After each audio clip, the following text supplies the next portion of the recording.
Hola amigos, ¿qué tal? Stuart here from Spain Speaks with an update video today. We'll go through some of the main newspapers in the country, check out what is happening in the press around the country today. We'll have a look at El Mundo, El Pais, El Confidencial, RTVE, the state broadcaster. Then at the end of the video, we'll go into the comment section and check out what is happening there. Just a quick video today. Time has got away from me, so I'm a bit pressed for time. So we'll just have a look at some of the main stories and a couple of comments from yesterday. So let's get straight into the news and we'll head to El Mundo. And the main story El Mundo is going with here in the center, asking the question, when are we going to be able to stop wearing face masks in Spain? And at the moment, we're stuck between advances in the vaccination plan and fear of new COVID variants, especially the one that's coming out of India. And this story comes on the back of another story that I saw today, that in some parts of the United States, you don't have to wear a mask anymore, both indoors and outdoors. Here in Spain, that is not the case. We haven't been told yet when we're going to be able to walk around without having to wear a face mask. And I think Spain has some of the strictest rules in the world when it comes to wearing masks. As I have mentioned at various times on this channel,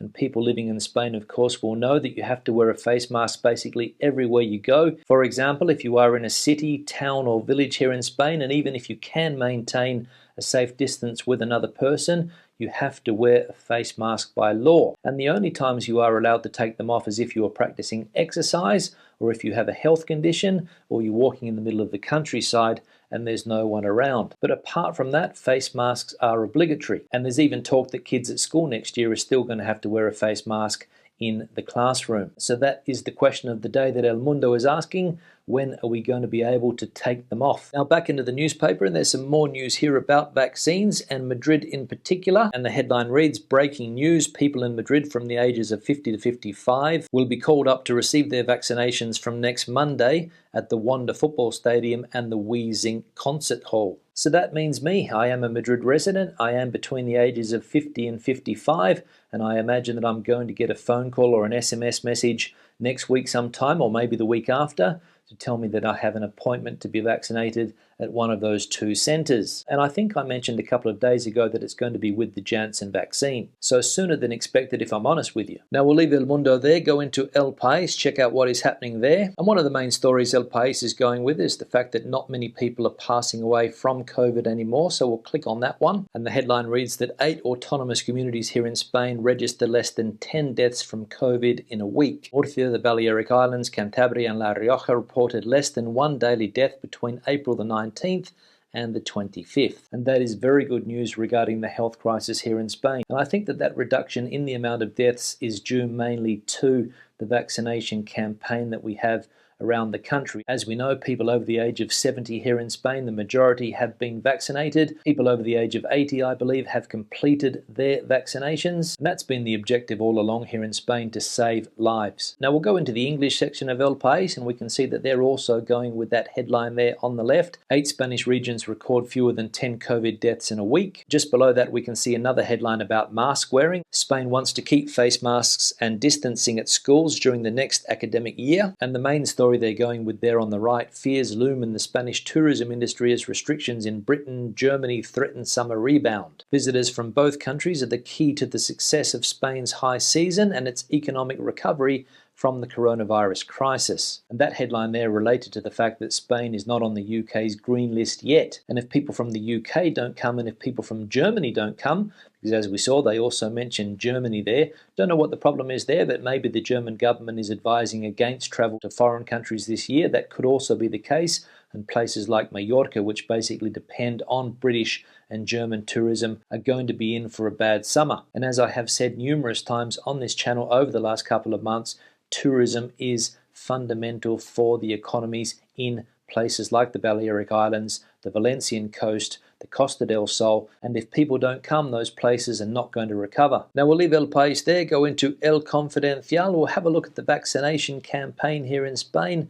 We can see that 14.15% of the population have now completed their vaccinations. We'll have a look at some of the autonomous communities, starting with Andalusia, 13.52% down there. The Balearic Islands, 10.77%. The Canary Islands, 11.37%. Catalonia, 13.47%. And if we have a look at Extremadura, we can see that they have 17.16% of the population completely vaccinated there. Now we'll leave El Confidencial, go to RTVE, the state broadcaster, and we can see that they're going with similar stories here. They're also asking the question if we will be able to take off our masks outside this summer. And there's an article here about autonomous communities that will start vaccinating the 40 to 49 age group in June, so we'll click on that one. And the headline reads that 10 autonomous communities will start vaccinating people between the ages of 40 and 49 against COVID-19 in June. And the 10 autonomous communities in question are Andalusia, Asturias, the Balearic Islands, Castilla y León, Extremadura, the Valencian community, Navarra, Castilla-La Mancha, Madrid, and Catalonia. So things definitely starting to speed up here in Spain when it comes to vaccinations. We saw the Prime Minister the other day come out and say that he is still sticking to his guns, that 70% of the population will be vaccinated around the middle of August. And with this news here that the 40 to 49 age group will be vaccinated in June, Spain could meet its vaccination targets. We'll wait and see, but politicians are extremely confident that that will be the case. Now we'll leave the news there and go into the comment section, check out what is happening there today. And we'll have a look at this one here from Andrea. Excellent video as always, thank you. I can't imagine what will happen to the thousands of Brits trying to enter Portugal on Monday, only to find that at the moment the doors are still closed for all non-essential travel.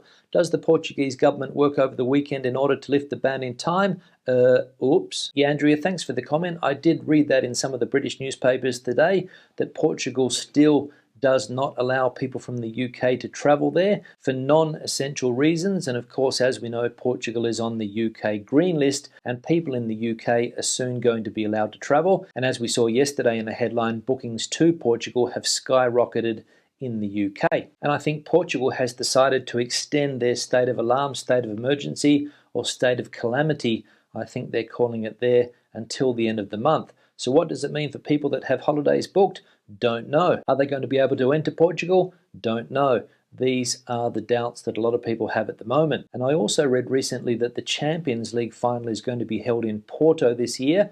2 English clubs in that final. And of course, if Portugal is closed until the 30th and the final is on the 29th, I believe, what's going to happen? So a bit of a setback there for people in the UK that were planning a trip to Portugal before the end of the month. One here from Raymond. Hello Stu, just a quick question. Do people tip in Spain in restaurants? My wife and I love your channel. Keep up your excellent content, Ray. And we have a couple of replies to that comment, so we'll click on those. And we can see that one person says yes, although tipping is not mandatory in our country, it is actually an unwritten rule, usually around 5 or 10% of the total bill. And before leaving a tip, you should check the bill, because in a large number of restaurants, the tip is already included in the bill. And another comment there from Jose saying, no, people don't tip in Spain. So 2 replies there to a fairly simple question. Do you need to leave a tip if you go to a restaurant here in Spain? One person said yes, it's an unwritten rule. And one person said no, you don't have to leave a tip. Now, I personally do not leave a very big tip when I go to a restaurant.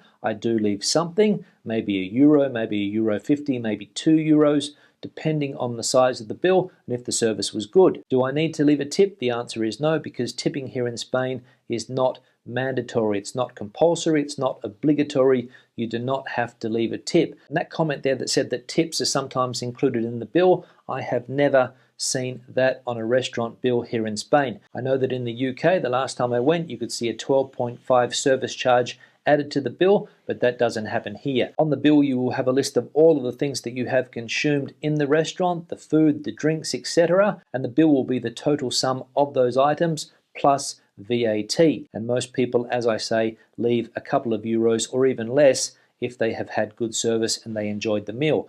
But no, you do not have to tip in restaurants here in Spain. On that note, I'll start to wrap the video up. Questions and comments, please leave them in the section below. Tell us what the tipping rules are where you are here in Spain. If you leave a tip, whether it is compulsory or not, whether it is included in the bill, let us know. Give the video a thumbs up if you liked it, thumbs down if you didn't. I'll see you in the next one. Hasta luego.